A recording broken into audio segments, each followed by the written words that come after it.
Lady luck favors the one who tries. Ferris here.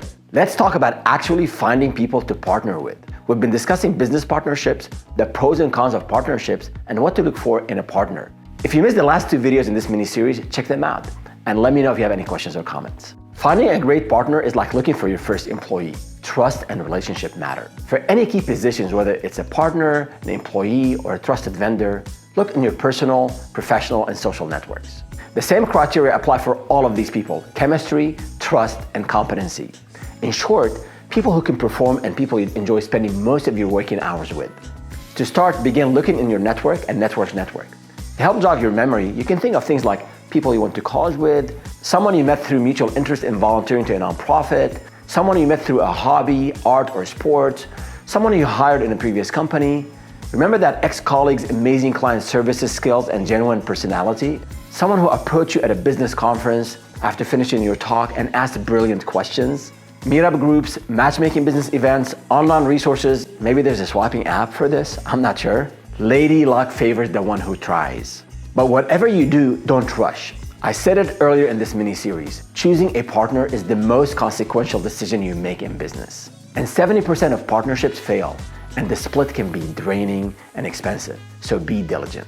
And if you choose a friend or family member, it doesn't mean it's a lock. That's what I want to cover next. Founders and friends and family members. According to a Cornell University study, 77% of all new business ventures established in the US are founded with significant involvement of the family in the business. There are a couple of important thoughts on working with close friends and family members. Think of it as family in the business and not a family business. Consider the business as business. But when it becomes to family business, the business can become a sort of heirloom. Not that there's anything wrong with that. SC Johnson, Chick-fil-A, and Purdue are examples of family-owned businesses that have done very well.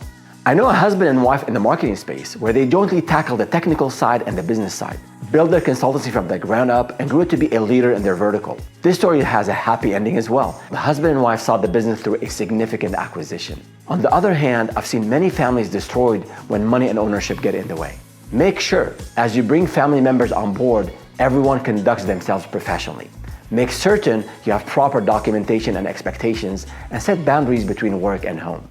As one of my stated goals for this channel, I don't want entrepreneurs to make the same mistakes I made. So here's a story on what not to do when hiring a family member. When we couldn't afford a bookkeeper, my son, who was in college for accounting, stepped in to help us with books.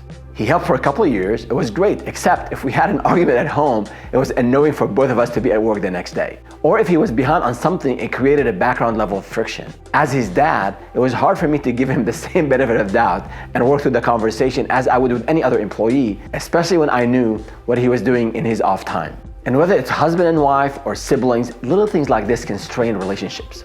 So don't bring home to work, and don't bring up work conversations at home.